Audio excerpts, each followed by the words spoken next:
Alright guys, welcome back. Today doing a new review of the Hot Toys Amazing Spider-Man figure. Just received this the other day from Sideshow, and thought I'd just do a quick take on my thoughts on the figure.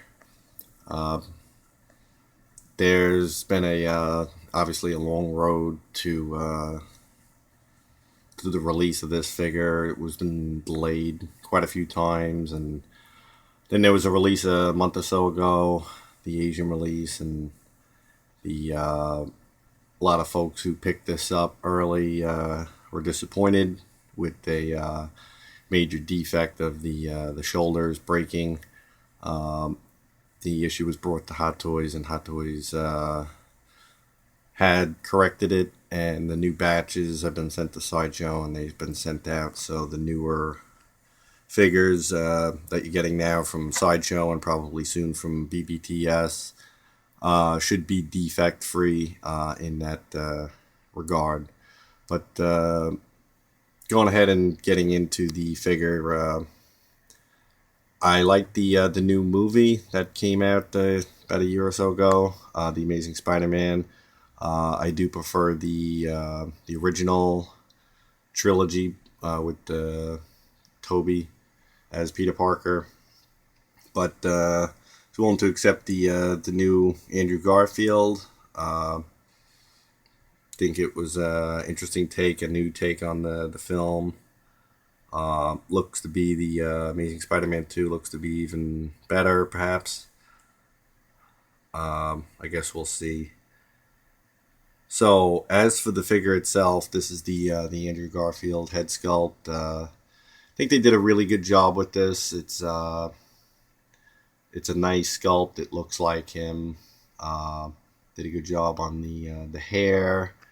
Uh, Initially, I'd seen pics and thought that maybe the skin tone was a little flat, but it is a younger character, and my camera may not pick up the detail, but there is a very, very slight hint of some freckling, but you really can't pick it up, and you gotta look at it really close in person to capture that. But um, I think it's really pretty good. The scratches obviously has been a point of contention for some people with, obviously this suit not being the fully battle damaged suit. Why would you go ahead and do the scratches? I don't know why they did it. I would have preferred without that, but that's what we got. It is still a nice sculpt, and just have to get past that. The suit itself is really nicely done. You can see the texture and the detail.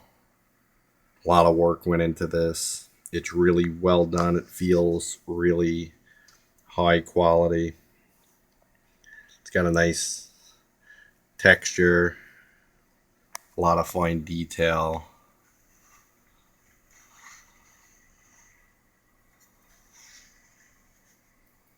Very true to the movie. There might be a couple of nitpicks from some people on, I believe it was this area of the suit, how it ends. I don't remember which is supposed to be accurate, but overall it looks really good.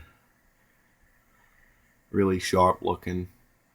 Um, One of the other issues that was brought up early on by Clipper King was the height issue, and yeah, I believe it is a an issue with the scale. I think he is a little too short. Andrew Garfield is 6 foot tall, I believe, and in scale, he kind of in 1/6 scale, kind of looks like he scales in at maybe like 5'7" or 5'8". This is the first red and blue Spider-Man, and you could see the frame. Obviously, you see what our shoulders are. Um, it's a lot smaller, and Andrew Garfield was he's a very thin guy, and this body suits that fairly well. I just think it's just a little bit too short. So in that regard, they could have improved, but it doesn't kill the figure for me. I think it's really still pretty well done.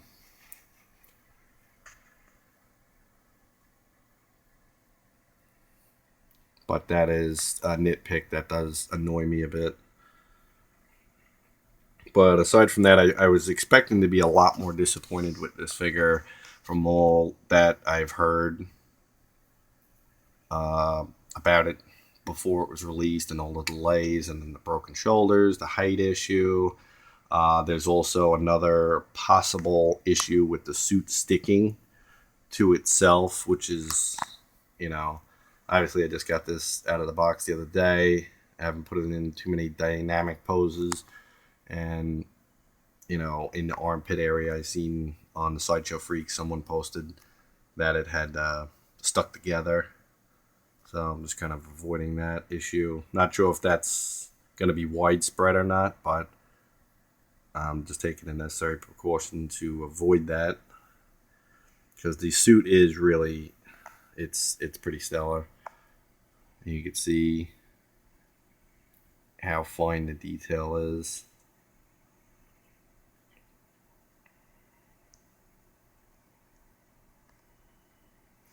And I guess I should show you the other look with the Spider-Man head on there.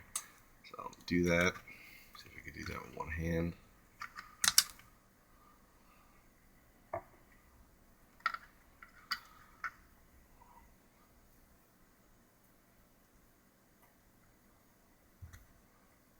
Yep, it is a lot easier to switch heads. That's for sure. That's one benefit to the new neck connection point. Not that I'm a big fan of it. I think it does create an unnecessary seam, but all in all,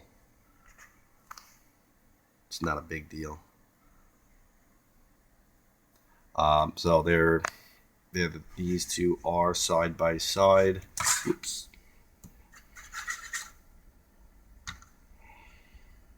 Good thing I got cat-like reflexes, or spider-like. So, as I was saying, here these two are side by side to get an idea of scale and obviously size. You can see the Tobey Maguire Spider-Man is obviously a lot bulkier, a lot more. Obviously, the suit is actually also more of a classic comic book style, as close as you're gonna come in with a comic book style with a movie figure. Obviously, this is a newer look, newer take, more modern, and I do like it. I do prefer that new look that they're coming out with for Spider-Man 2 with the very large spider eyes. I think that looks really nice, very classic. So I like the direction that they're taking. Um, Overall, I think the figure is good. It's a very good figure. It's not a home run. I think maybe because of the height and the uh, the scale of it being slightly off takes it down a notch. But I mean, as you can see, these two side by side, yeah, there's a difference. Pay it back a little more, maybe you get a better idea of that scale difference. But it's not terrible. It's not great, but it's not terrible. I mean, you gotta maybe use some imagination on who you pose it with. I mean, I got mine gonna be posed with the Hulk, so that should, I guess, in my mind, really take away the illusion that he's really all that short. Even though I'm putting him next to a gigantic figure, kind of makes it hard to tell the scale. So, in that regard, it's pretty good. I think the head is also a little small, but The suit does look great. It's a nice figure. It's well done. Um, I did mess around with mine in some poses, and I didn't find any issues with the shoulders. In fact, I found that all the joints were very firm but fluid. Everything moved really well. So in that regard, things have gone well. I'm glad that they corrected that issue, because that would have been, disastrous to get a Spider-Man figure that you can't pose. So it looks to be that that is corrected. I'll post any updates if I find that not to be true, but from my experience so far, it seems that things are fixed, which is great. As far as accessories, it's not a whole lot. I'm sure you guys have seen a bunch of reviews already on this. Quick look at the tray, the extra hands. One thing I'll say that I really like that they've done, obviously the detail is really nice too, but these hands are extremely pliable, which makes switching the hands as well really easy. There's really no fear of breaking the hand pegs, and they go on really easy. They come off really easy. They hold firm. Excellent. I think all Hot Toys hands should be soft and pliable like these. So that's the web climbing pose hand, web shooting hand, grip hand. That's the relaxed hand that came on the figure, and obviously it's got a set on the other side. Extra wrist pegs, which you're probably not going to need. And then the webbing, I'm not really going to display the mine with the webbing, at least right off the bat. Maybe if I get bored with my pose, I'll switch it up. And then obviously the extra head sculpt, which is it's a big bonus. I think it's really well done. Might make a Peter Parker custom figure with that. Maybe not. I don't know. I haven't really decided yet.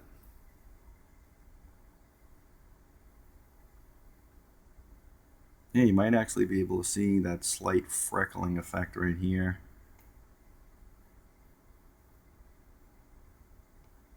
But like I said, it's subtle, and it should be. He's, a young character. Really good job. You can see in the eyes there. Really well painted.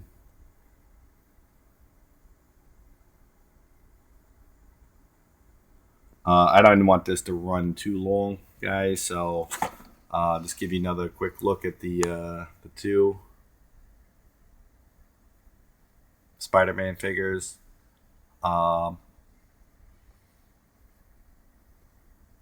It's ultimately up to the collector what they decide to collect. A lot of people, with the issues that have come through with the figure, have passed, and that's fine. It looks like maybe the Amazing Spider-Man 2 figure will probably be even cooler.